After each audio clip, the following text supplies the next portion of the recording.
but we have a quorum of 5, and we have 4 of us here. So we need one more.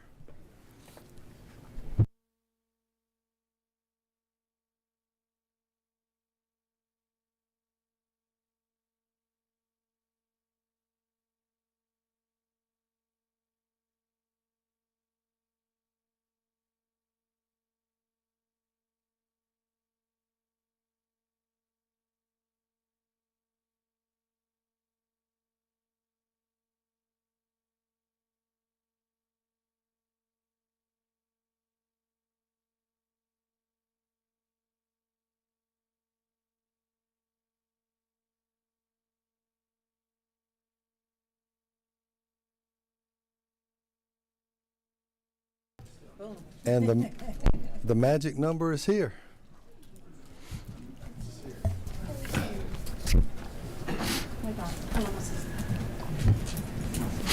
Ladies and gentlemen, we'll call our meeting to order.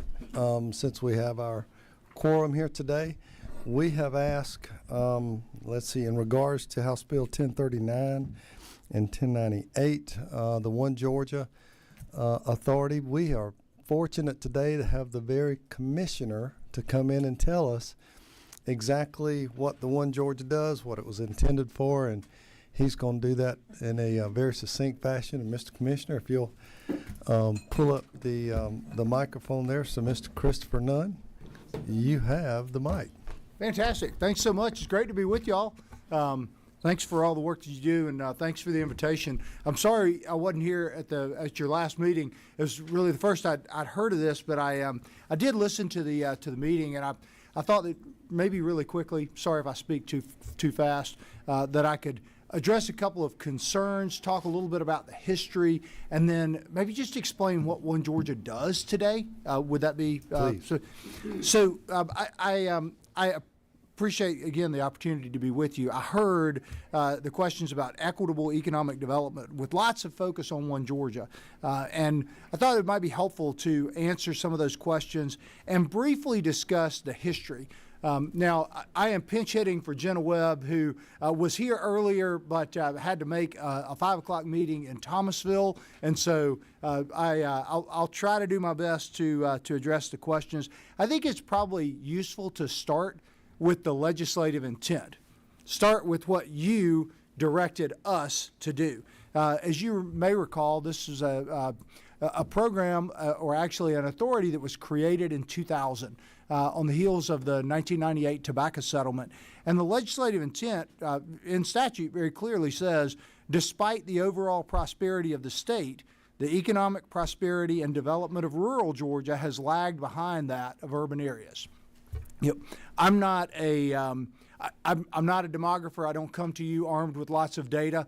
I will tell you that I think that there are 8 counties that were brought up in question. Those 8 counties do number among the top 10 or 12 counties in the state in terms of workforce participation. So that's a really good thing. Many of our rural areas still lag in terms of workforce participation.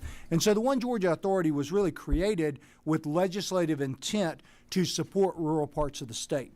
You know, in the last hearing, I heard concerns had been expressed from constituents. And I would submit to you that if you've got constituents that are bringing up concerns about the One Georgia Authority, and those constituents are not development authority execs or city or county managers, they're being misled or misinformed about what One Georgia actually is. Because what One Georgia is a community infrastructure investment program. It doesn't provide resources directly to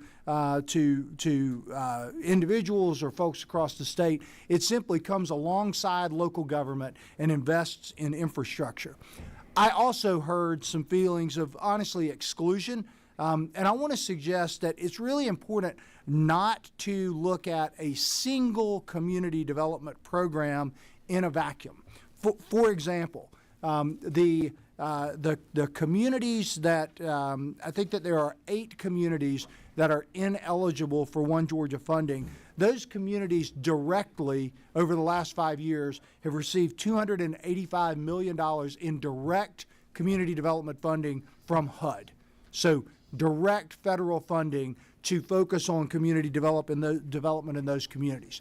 Those communities constitute about 30% of the direct small business lending from our agency, focused on how do we build out small businesses. Now that's lending, because we as a state can't make grants to non-governmental entities. And then importantly, and I think this is a really important point for this committee to note. So in the same year that One Georgia was created, 2000, and this is a map of the One Georgia awards over the last 5 years to help with infrastructure investment in the state. I'll provide you each with a copy of this.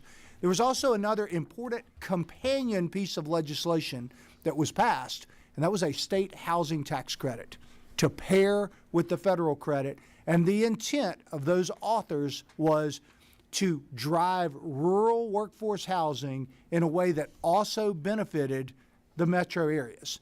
And so if you look at the state housing tax credit, which is a really core component of workforce housing in the state, you'll see that about a third of those awards go to Metro Atlanta, another third of those go to our hub cities, and a third of those go to rural areas. So I think it's important not to look at this in a vacuum.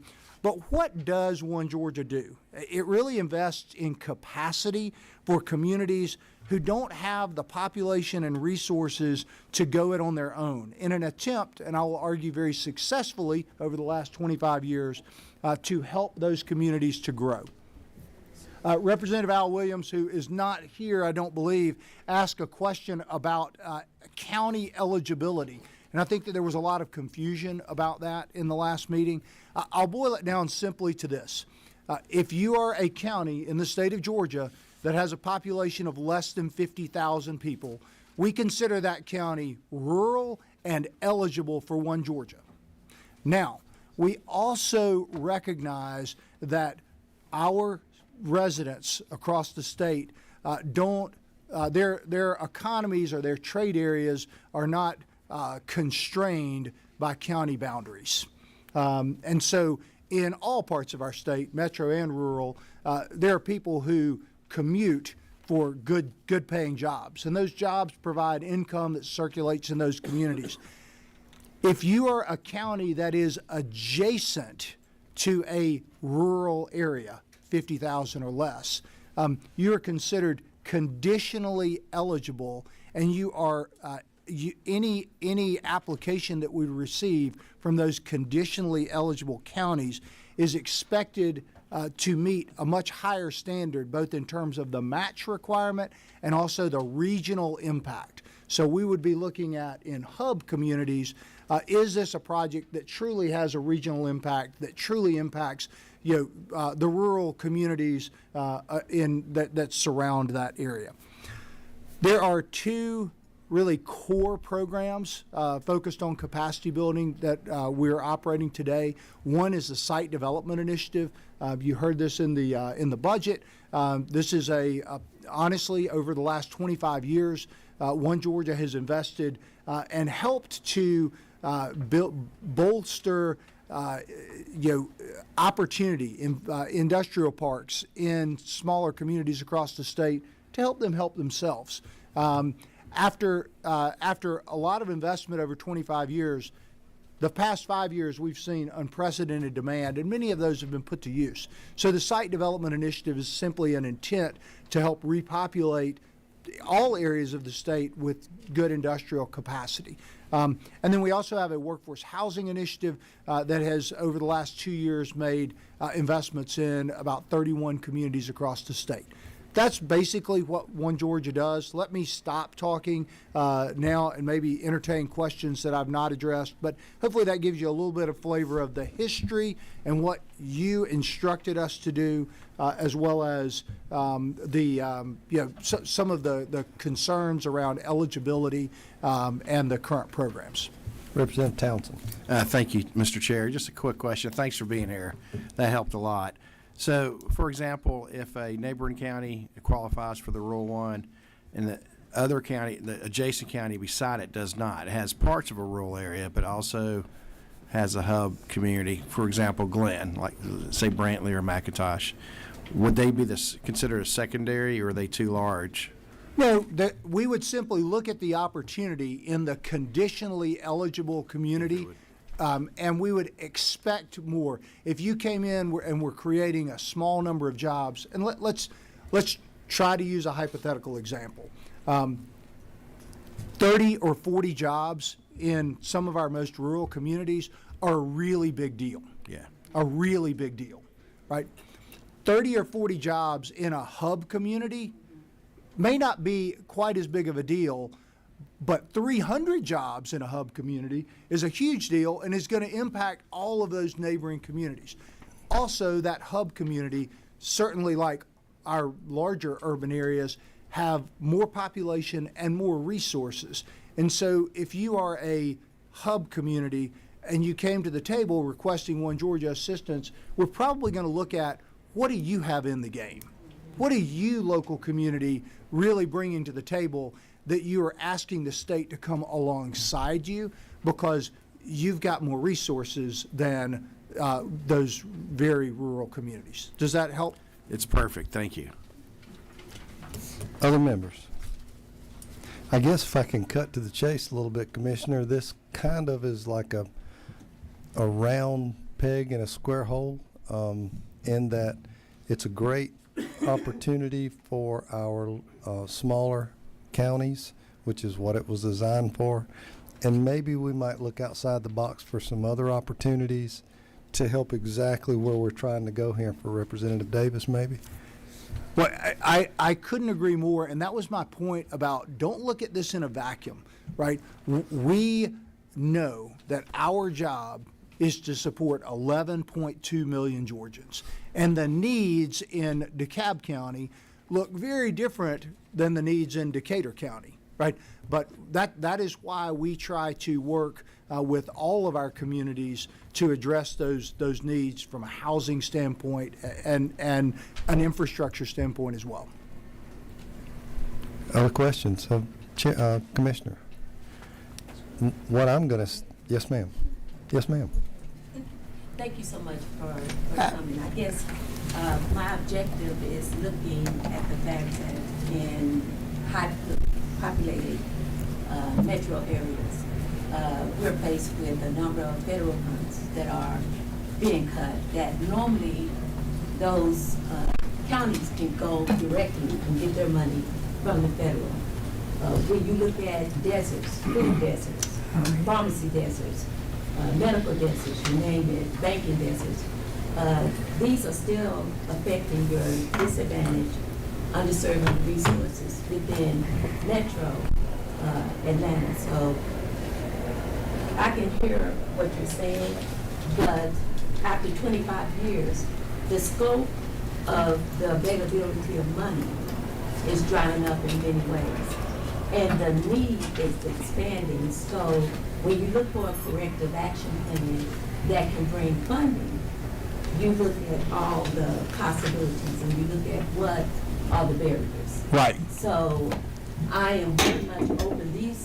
The two bills are, and I stated it before, see them as a corrective action plan to provide funding, particularly in those desert areas and areas that need more reinvestment. Right. Because if we keep going the way we are, I have people right now that are losing their homes because they can't afford certain types of investment, whether you talk about One Georgia or DEFA. There's if I ask people how many of these types of funds exist where we don't really qualify, we're ineligible, the average elected official here would not know that there may be as many as 3 or 4, Right. if not more. Right. So what form, what can you name the form, or give us a list of those financial entities Yeah. that we can use in underserved and under-resourced, Right. particularly with grants? Right. Because if you look at some of the money that you give in those underserved areas, you give grants where you don't necessarily have to pay those back. And I'm sure that in a number of these areas, like I said, the 8 counties add up to over 4.3 million. And I know you say it's conditional eligibility. Not in 8 counties. They're No, not no, conditionally it's eligible. That's 35. right. That's right. Right? That's right. 35. So if you look at the population of the 35, it's a positive, you know, we like to give it a positive name, conditional eligibility. But also remember, you're ineligible until you get to that condition. So might I address, because there's a bunch list, and I'm happy to talk with you offline, but I think for the sake of the audience, first of all, I think we're looking at One Georgia. I think we're looking at the wrong tool to address the objectives. One Georgia is not, unless it were entirely reconstituted, it's not going to help address the banking desert, the food desert, the pharmacy desert. GFA, which is you mentioned, GFA has made some very significant loans to your community, but I don't know that your constituents would be aware of that because that's a community investment, a community loan to the water authority, to the county. I think that in terms of addressing some of the needs, which are really borne by much of the private sector, there's a state small business credit initiative which provides loans to those entities, and I think that that's a really useful tool.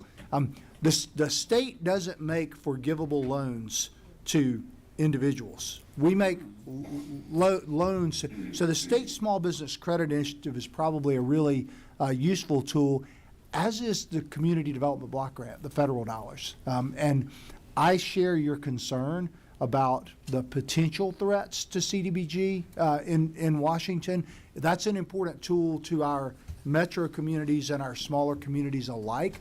But thankfully, I think in the most recent budget, those dollars have been preserved in the federal budget. I'm happy to talk to you offline. I can tell you've got more questions, so maybe we can take that offline. Thank you, Commissioner. Representative Willis. Thank you, Mr. Chair. I have a question. Thank you for the presentation and the clarifications. Do you have or does One Georgia publish like a zip code breakdown of who receives the grants and where, just for information? I'm going to give you this, but I will tell Okay. you, One Georgia made, I can't add this quickly, 16, It's okay. 17. I mean, One Georgia made, Thank you. 30 awards to communities last year. There's not a zip code breakdown. It's basically, here, I'll give you if you want a copy there. Okay. Sure. I think that's, Yeah, so we can do you have an extra put it up. copy, Ron? Yeah. Thank you. Thank you. But it was all to small communities. That's right. Okay. So this is the last 5 years. Commissioner, I think what we need is a rework, in my personal opinion, of the bill so that we can find the right tool to make sure that we get exactly where we're trying to go with. And I'm the first one in Savannah to tell you that, and of course, the dean of our my delegation down here anyway is we've got a problem. We've got some deserts with food and other things in the metropolitan areas. Mm-hmm. But I guess where I'm going is like you pointed out, probably this isn't the right tool to get us there. Right. I'll talk to you about that. We just need to rework it. Any other questions of the commissioner? Yes, sir. I apologize. I had a page and nothing comes before that. I got the very end of your presentation, Commissioner. From a historical standpoint, you remember as well as I do that, and I think a tool is what's needed, because One Georgia came about because your complaints were our complaints. Rural Georgia couldn't get any money. One Georgia was developed specifically to fill that void. So with what we have now with urban Georgia and the terrific need, there needs to be a new tool that's like patterned after One Georgia to fill that void. Agreed. And again, as I recall, the tobacco settlement money was a good place to put a lot of this stuff, which of course is shrinking as time goes on. So I think you and I have an idea where we can get some revenue, but that would clearly. that would clearly help some of this scenario as we continue this conversation. So with that, if there's no objection, we're going to continue the conversation. Representative Davis is going to look for that tool to fit. And Commissioner, I will release you to go do other stuff. Thank you very much. Thanks, all of you. Thank you. And as we move on to, let's see, this one's last. Okay. Did we talk about this? Did we talk about this? Just need my number, or do you need to? That was good. That was good. That was quick.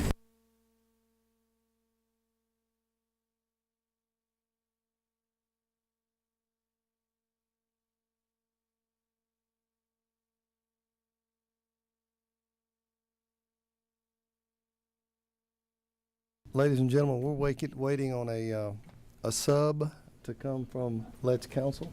Yes. And of House Bill 490. Yes, and we're going to postpone until we get some later data. House Bill 490, of course, was the human trafficking bill. And as we're drawing up the bill, I think the impetus and the centerpiece that we're trying to get is to make sure these third-party administrators on short-term rentals, as you might recall, that they include more participation by the local police to police this stuff. They've got some language coming, so we shall stand at ease for one moment.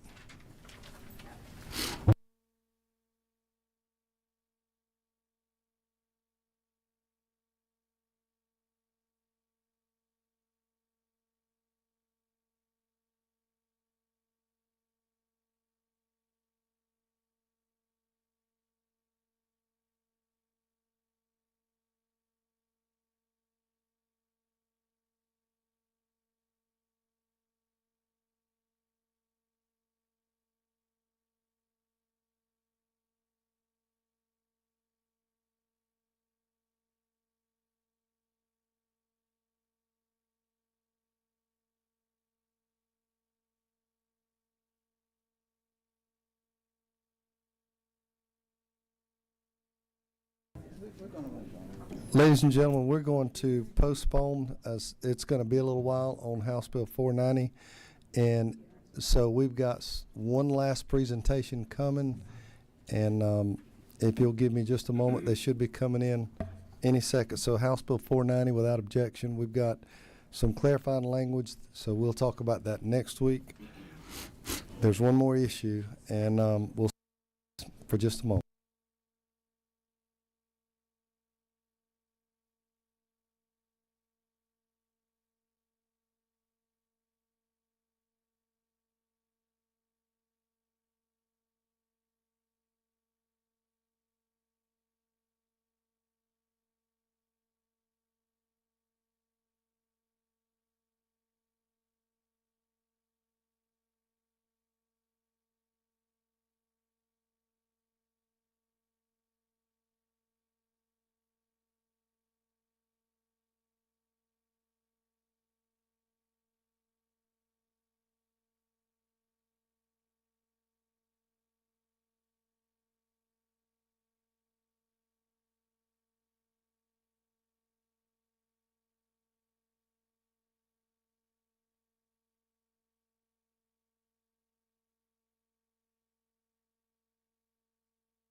One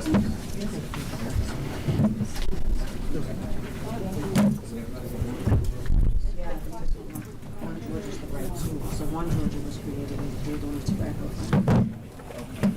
subsidy.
Okay, ladies and gentlemen, we have copies. Representative Barry, our last bill today, we're going to have a hearing. You have the mic, number one, if you'll pull it close to you and tell us what we're doing today. All right. Thank you all so much, and thank you for your patience, Mr. Chairman and members of the committee. Do apologize for that brief hold. It is an honor to be before y'all today to present House Bill 1217, and we're working from sub LC 650064S, from that sub. After working with some members of the Department of Economic Development and TCSG, trying to make this the best bill possible to bring before y'all today. Before I briefly walk you through what this bill would do, and its provisions are pretty clear and common sense in my opinion, I want to begin with why this bill matters and why its name carries such deep meaning. They're on the way. They're walking right now. But I want to introduce to you all, and they'll walk in soon, Mr. Alfred Shivy Brooks and Mrs. Crystal Brooks. They will be with us, as I said, in a second. I've known them for nearly 6 years, long enough that they have become my family. But in April of 2023, our family and our community was struck by an unimaginable tragedy. While on spring break in Florida, their son, Bryce Brooks, noticed 4 children caught in a rip current, being pulled out to sea. At that moment, Bryce did not hesitate. Without thinking, without question, he sprinted into the surf to save them. He succeeded in saving all 4 children, but in doing so, Bryce lost his own life.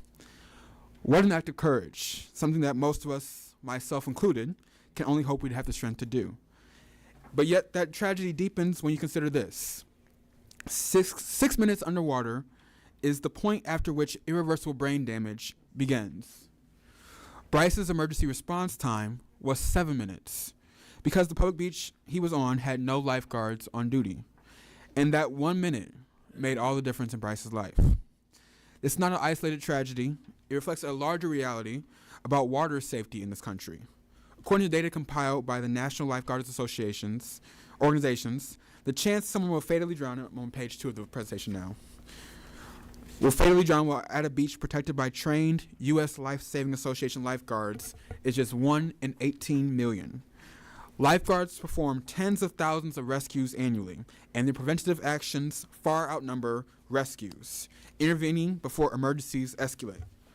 Studies also show that the presence of trained lifeguards can reduce drowning risk by up to 75% through vigilant supervision and hazard awareness. Yet right now, Georgia has no statewide requirements requiring trained lifeguard coverage on public beaches during high-risk times. That means whether a family enjoys Georgia's shoreline during spring break or July 4th, or could be a matter of luck, not policy. By contrast, and I'm moving to page 3 now, Texas has explicit regulatory frameworks requiring lifeguard staffing plans, training, and surveillance standards for public aquatic facilities. Their administrative code sets minimum expectations for lifeguards, including staffing levels, surveillance duties, training drills, and emergency action planning to ensure the safety of swimmers and visitors. Florida, while it does not mandate lifeguards at every public beach by state statute, does require lifeguards to be certified in lifeguarding, first aid, and CPR when they're provided at public facilities such as pools and beaches, and some localities have developed robust coastal ocean rescue programs with well-trained lifeguard teams.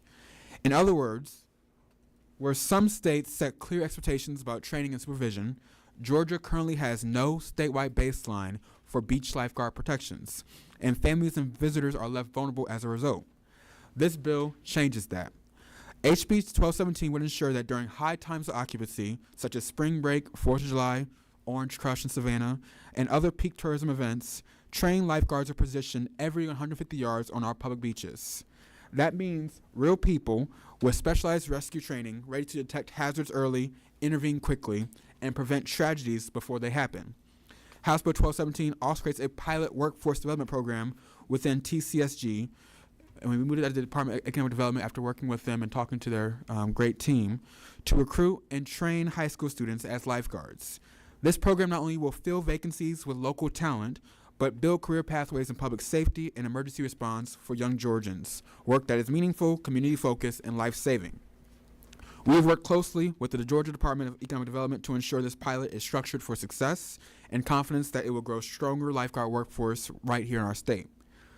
What this bill does not do will mandate beach closures if lifeguard services are unavailable.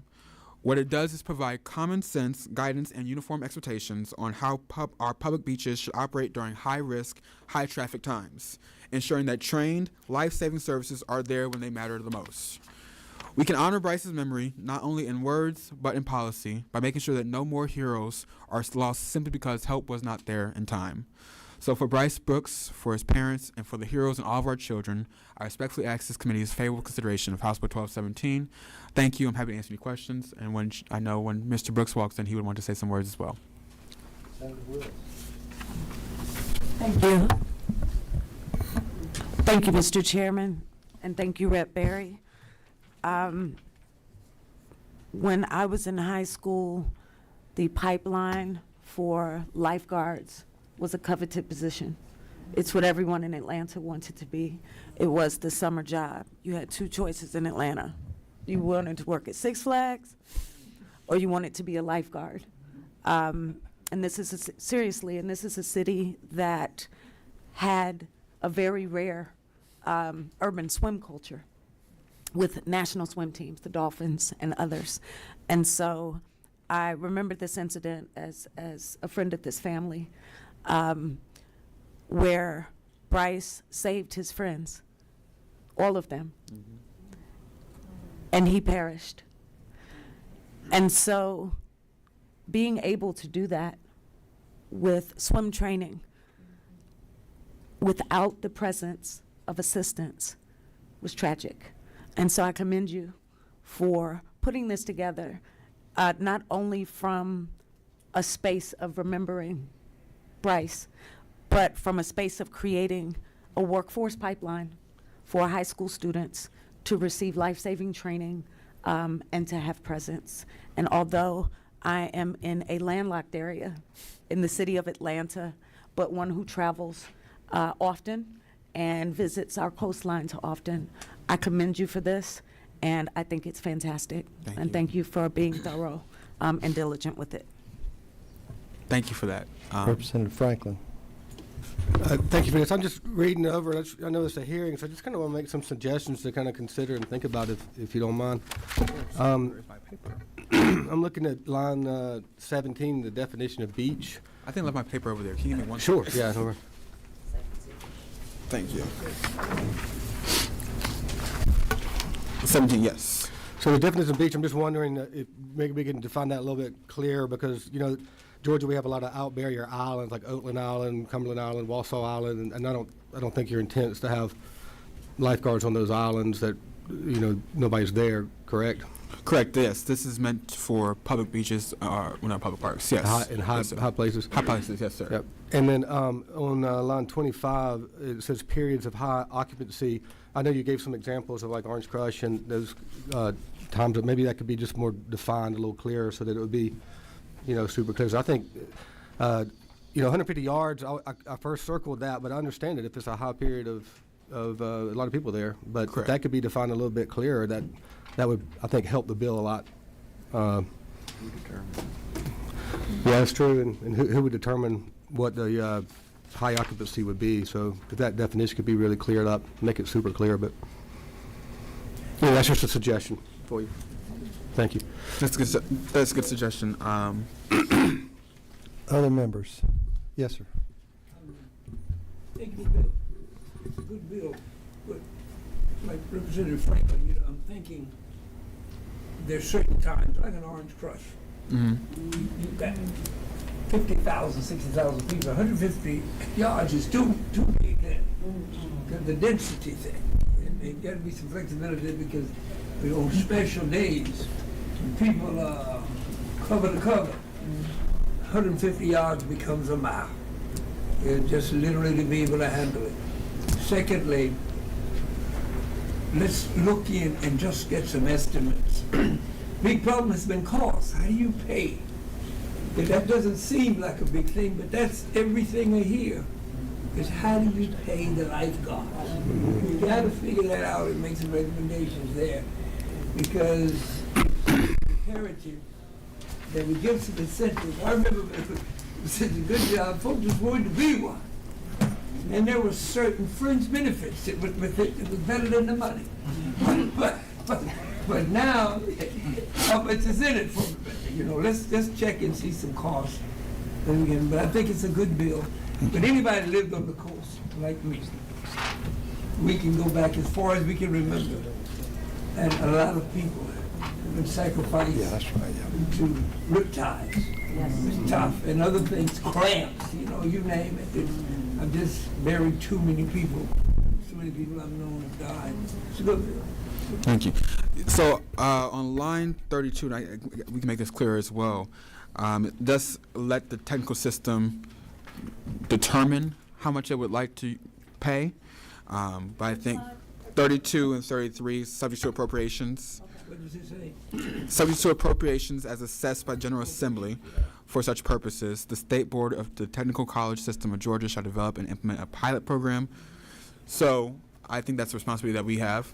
If we see this as an important issue, we should invest in it, where we think all lifeguards should be paid. And I think, obviously, we'll come to that as a committee.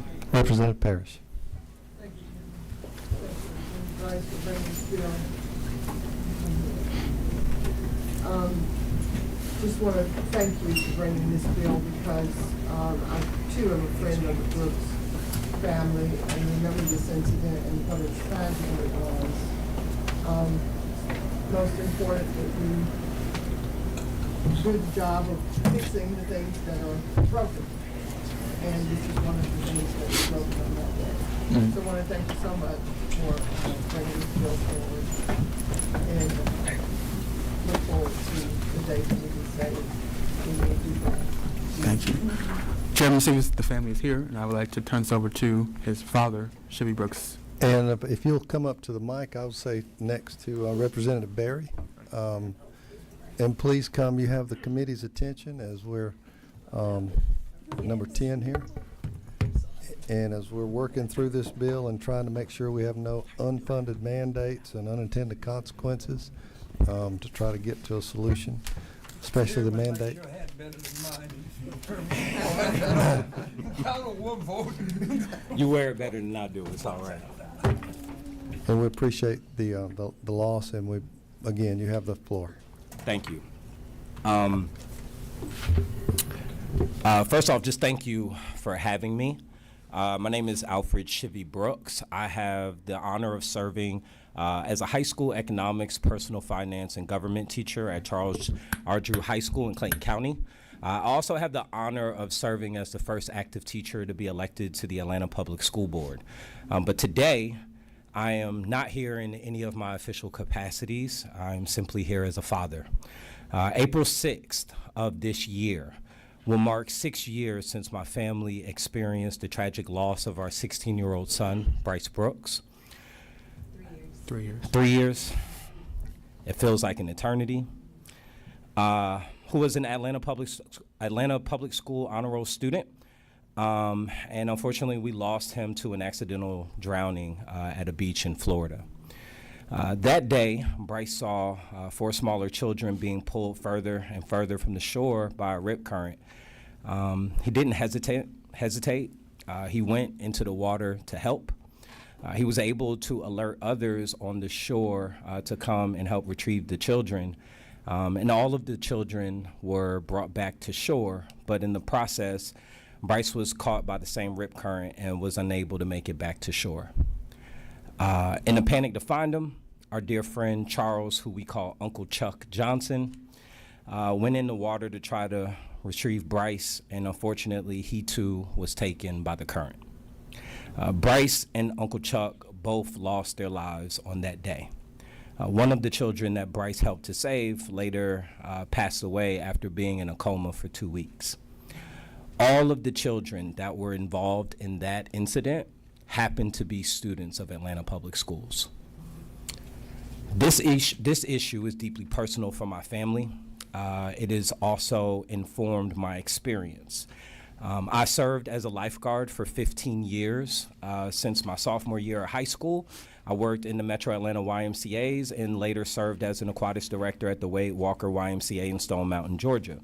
My wife, who is here with me as well, was also a high school lifeguard and swimming instructor. We understand water safety. We trained for it. We taught it. We built programs around it, and yet we still lost our son. Drowning happens quickly and silently. A person can lose consciousness in as little as 2 minutes.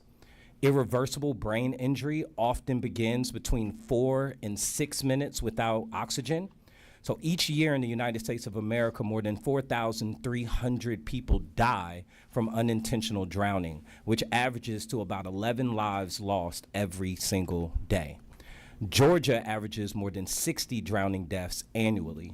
Children and teenagers remain among the highest risk age groups, and nationally, Black youth drown at significantly higher rates than their peers. As a lifeguard, we learned that in the Black community, unfortunately, only 80% of Blacks are able to swim proficiently. Meanwhile, emergency response times in coastal settings often exceed that narrow window in which life can be saved, so those minutes, they matter. Since Bryce's passing, our family has created the Bryce Brooks Foundation, and through this work, we provided 8 weeks of swimming lessons to over 600 children and adults. We also award annual college scholarships to graduating seniors who display qualities of heroism in their own communities, because Bryce was a hero, and we want that spirit to continue. Georgia has already taken an important step in allowing high school students to teach water safety and lifeguarding at the high school level. That education is critical, but education alone is not enough. The Bryce Brooks Hero Act ensures that in identified high occupancy public beaches, trained lifeguards are positioned and ready when the seconds matter. Bryce would be here today if protections like the Bryce Brooks Act had been in place on the public beach that he was enjoying. My son did not go to the beach with the expectation of being a hero. He went in because there were no trained professionals positioned to respond. He went in because children were drifting further from the shore and no system was in place to immediately intervene. No child, no resident, no citizen, and no visitor on a Georgia beach should feel that it is their responsibility to brave dangerous waters to save the lives of children when we can train, equip, and position certified professionals to do exactly that. We have the ability, we have the training, we have the infrastructure. What we need is the commitment. Our most precious resource is not our coastline, it's not our tourism revenue, it's not our convenience, it's our children, it's our families, it's the lives that are entrusted upon us. Bryce acted with courage beyond his years. This bill ensures that the next child will not have to. I respectfully ask this body, as I brought my wife here on what is our, I hope I get this year right, 13-year anniversary is today. Awesome. Yes. You're out of here. I know. Well, we did elope a year before our wedding, so I'm counting the wedding year. Gosh. Just keep going. Thank you, Bryce. Yes, I know. Inga, you're going to give it to me. I respectfully ask this body to take action on this measure. I humbly ask for your support of HB 1217, the Bryce Brooks Hero Act. Today could be a day that we ensure that lives on Georgia's beaches are safer than they were yesterday. Thank you. And before you go, Yes. if of course, on behalf of the committee, we offer our condolences and to the family, and the pain will never go away. Would you introduce your family? Yes, absolutely. I have my wife, Crystal Brooks, with me here today. She is my wife of 14 years.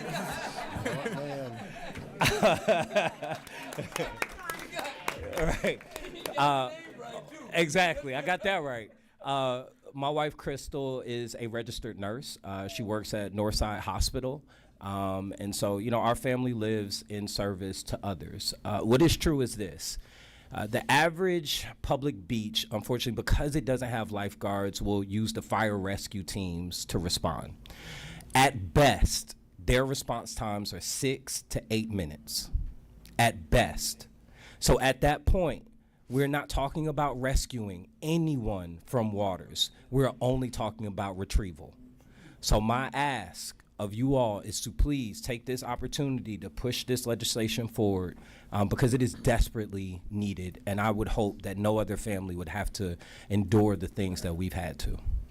Which beach in Florida was this at? It was Johnson Beach in Perdido Key, Florida. The irony of it is that Johnson Beach was named after a black service member who lost his life while rescuing his other fellow service members. That beach was open as one of the first public beaches that black swimmers could use in the state of Florida. And so, excuse me? I'm not sure. It's in Orange County. I believe it's Perdido Key. I've been corrected a few times today, so I'll take all the corrections. I'll take them all.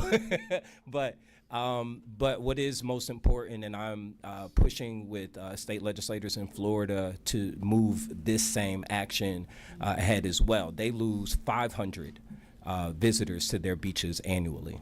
Representative Willis. Yes. Thank you, Mr. Chairman. Good afternoon, my friend. Yes.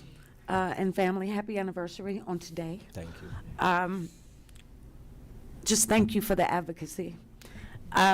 Surrounding this issue, before you came, I was sharing with the committee how blessed we are in the city of Atlanta to have a coveted swim culture. When we were growing up, I was also a lifeguard. There was gravitas to being able to pass the lifeguard test, just being able to tread water, and the swim teams that we had. What strikes me most about the need for this is that what you just said is the minutes, right? The minutes between brain damage, the minutes between successful rescue and recovery, brain damage, and retrieval. And the time that it takes for fire rescue to get to a public beach is retrieval and not rescue. And so thank you for identifying that gap and for all that you do and for it's your anniversary. So thank you, and you, Crystal, for being here today.